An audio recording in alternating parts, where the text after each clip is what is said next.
истиқлолияти давлатӣ баҳри эҳёи ҳунарҳои воло шароит муҳайё намуда, ҷиҳати ривоҷу ба ҷаҳониён муаррифӣ намудани ҳунарҳои аҷдодӣ имкон фароҳам овардааст. Оҳангарӣ яке аз ҳунарҳои қадимаи мардумӣ буда, дар замони соҳибистиқлолӣ дар баробари дигар ҳунарҳо рушду нумӯ намудааст. устохона ё корхонаҳои оҳангарӣ дар аксари шаҳру деҳаҳои кишвар фаъолият доранд. ҳунари оҳангарӣ ҳам дар қатори ҳунарҳои қадимаи мардуми тоҷик аз ҳунарҳои маъмулу машҳур аст ва бояд бигӯем ки ягона ҳунаре аст ки аз қадим то ба имрӯз таваҷҷӯҳи мардум ба он буд ҳаст ва дар ҳама давру замон чи даврони пеш аз иттиҳоди шӯравӣ, чи дар даврони иттиҳоди шӯравӣ ва чи дар замони соҳибистиқлолӣ ҳунари оҳангарӣ ягона ҳунаре буд ки аз байн нарафт ва мардум ҳамеша таваҷҷӯҳ ба он доштанд. чун мардуми тоҷикистон аз қадим мардуми заминдор, мардуми боғу тогзор буданд ва дар онҳо маҳсулоте ки аз оҳан омода мегардад истифода мешуд, ҳатман таваҷҷӯҳ ба ин ҳунар буд ва ҳунармандон дар ҳама давру замон фаъол буданд. ва бояд бигӯем ки имрӯз дар саросари кишвар дуконҳои махсуси оҳангарӣ мавҷуданд ки ниёзи мардум аз онҳо бароварда мешавад. масалан ҳунармандони оҳангар кӯшиш мекунанд ки аслан аз оҳан маҳсулоти мардумро омода кунанд.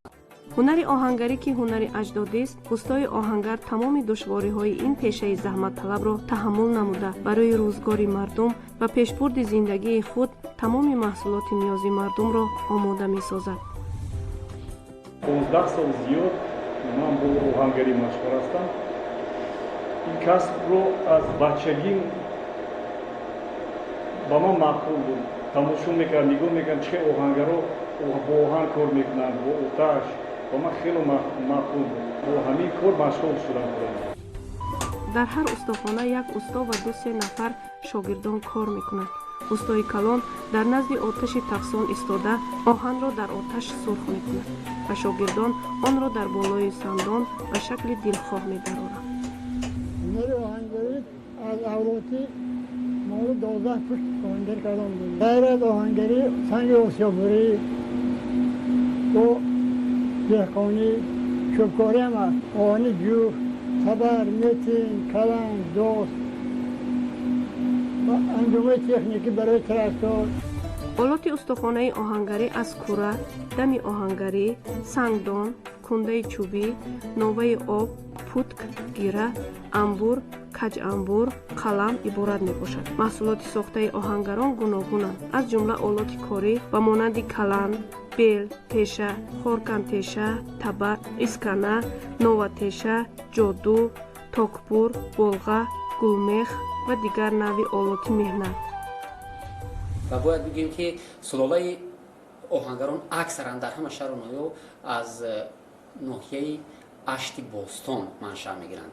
ва вақте ки мо ба шаҳру ноё гуногуни ҷумҳурӣ сафар мекунем, вақте кофта мебинем аз аҷдод авлод падару бобо хешу табору онҳо ё худи ҳамин ҳунармандон агар минтақаи фарз кардем аз рашт ҳам ки бошанд, омӯзиши аслии онҳо аз ҳамон оҳангарони ноҳияи рашт аст. ва дар ин бора мардуми ноҳияи ашт як китобчае чоп карда буданд ва онҳоро худро аз сулолаи коваи оҳангар метонанд. тибқи ақида ва боварҳои мардуми онҳо албатта ин анъана аз коваи оҳангар зодаи ҳамин минтақа будааст, маҳз ба онҳо мерос мондааст ва мардум ҳанӯз аз даврони қадим дар ин ноҳия, яъне дар ноҳияи ашт ба ҳамин оҳангарӣ машғул буданд. ҳамин тариқ равнақ ривоҷ меёбад ва дар саросари ҷумҳурӣ имрӯз роиҷ аст. ҳунари оҳангарӣ дар ҳама минтақа монанд аст, вале ҳангоми кор ҳар як ҳунарманд кӯшиш мекунад ки дар ҳунараш ҳар гуна дигаргуниҳоро ҷой диҳад. дар гузашта оҳангарӣ ҳунаре буд ки аз насл ба насл мегузашт. ҳунармандон ин касбро аз падару бобоҳояшон омӯхта, онро ба фарзандони худ меомӯхтанд ва рӯзии хешро пайдо менамуданд.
ҳунармандони оҳангар ин ҳунари бобоиро пос дошта чун пешаи аҷдодиро накӯ медоранд.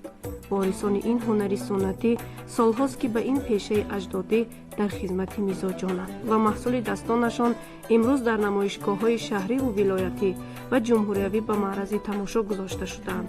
ҳунармандон аз он хурсанданд ки ҳунарашонро ҳамагон қадр мекунанд ва дар бозори дохилӣ харидорони хешро доранд. ман ҳаминҷа 25 намуд маҳсулоти оҳангарӣ 3 сол кардагӣ овардагим, пешкаши тамошобинон гардондагӣ ки масалан мисол чизое ки айбан рафтагӣ буданд, оҳани сипор, мана каландои бобигӣ мегӯем, ошбурои миллии хидмон ҳар моҳо барои юғ сипор суроғ карданд. мана достҳои барои алафдаравӣ, достҳо ҳастанд барои ҳезм равидан. мана ҳозир бо достран рост кардагӣ ҳастем барои дарахтҳои пӯст намедодагианд, барои тоза кардани пӯсти ва ё танаи дарахтҳо, налои асп, мана скоб, мана зоғнул мегӯем, каноч, мана белҳое ҳастанд ки белҳои балои лойбрӣ похсадивол мекунанд. барои маҳсулотро мо табар, теша, качкорд, барои устуҳое ки қошуқ метрошанд, дитор метрошанд, кавлес метрошанд, ина истифода мебаранд. мо ин маҳсулотро пешкашем харидорон гардондем. касби мо касби бобигӣ аст. мерос ай падар ба писар мемонад. ҳозир ман 3 та фарзанд бача дорам. 2 та ҳамин устои оҳангари хуб шидагӣ оҳангарӣ мекунам. ман худам касабам ҳам оҳангарӣ, табақтирошӣ, хоб гаҳворатирошӣ, устои сохтмон, ҳамин корро аз мо меёнам. фарзандонмо ҳаминро тарбия кардем ки барои халқ оянда баъди мо бо ино хизмат кунанд. фарзандону пайвандони ин устуҳои ҳунарманд имрӯз ин пешаи аҷдодиро хуб қабул намудаву дар замони муосир маҳсули меҳнати хешро бо тарҳи наву замонавӣ пешниҳоди мизоҷон менамоянд.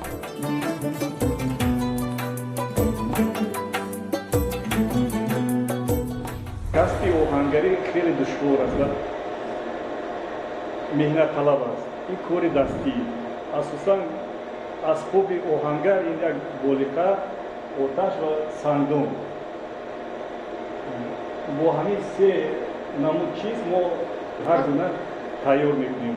ва ман асосан кори дастӣ маҳбуб ва қадрияти ин қадраш калонтар, албатта бо даст бисёр чӣ карда мешавад. аппарат муайян карда метавонад тамом.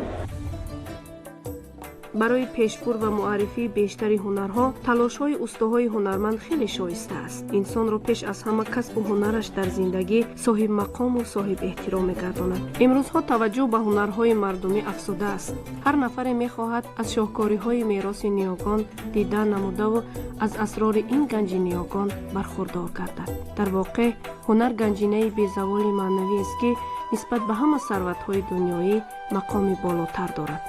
шахси ҳунарманд ҳамонест ки миёни мардум эҳтироми хоса дошта муаррифгари ҳунари воло ва оинаҳои суннатии миллати хеш аст.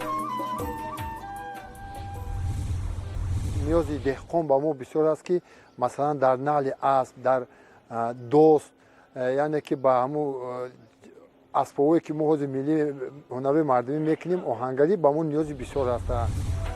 ин нави ҳунар дар тоҷикистон тавассути кӯшишу талошҳои устуҳои ороишгар рушду нумӯ карда истодааст. онҳо суннатҳои асилу сабки бостонии кишварро бо диди наву ҳунарварӣ давом медиҳанд. имрӯзҳо бар аъло мушоҳида мешавад ки ҳунармандон дар ҳунари оҳангарӣ навъҳои муосирро истифода мекунанд. беҳуда нест ки солҳои 2019-2021 солҳои рушди деҳот, сайёҳӣ ва ҳунарҳои мардумӣ эълон гардиданд. мақсад аз ин иқдоми дурбинона рушду таҳкими нозукиҳои ҳунарҳои мардумист, аз ҷумла ҳунари оҳангарӣ, ки имкон медиҳад он нозукиҳое ки аз насл ба насл мегузаранд рӯ ба нестӣ наоранду дар як сатҳи бисёр назаррас рушду таҳким ёбанд. таваҷҷӯҳи ҳукумати ҷумҳурии тоҷикистон боис гардид ки ҳунарҳои мардумӣ аз нав эҳё гарданд. ин амал аз як тараф ҳифзу гиромидошт ва эҳёи ҳунарҳои мардумӣ бошад, аз тарафи дигар ба ин васила мардуми ҳунарманд даромади иқтисодӣ ба даст оварда дар баробари ин фарҳанги миллии худро дар арсаи байналмилалӣ муаррифӣ менамоянд.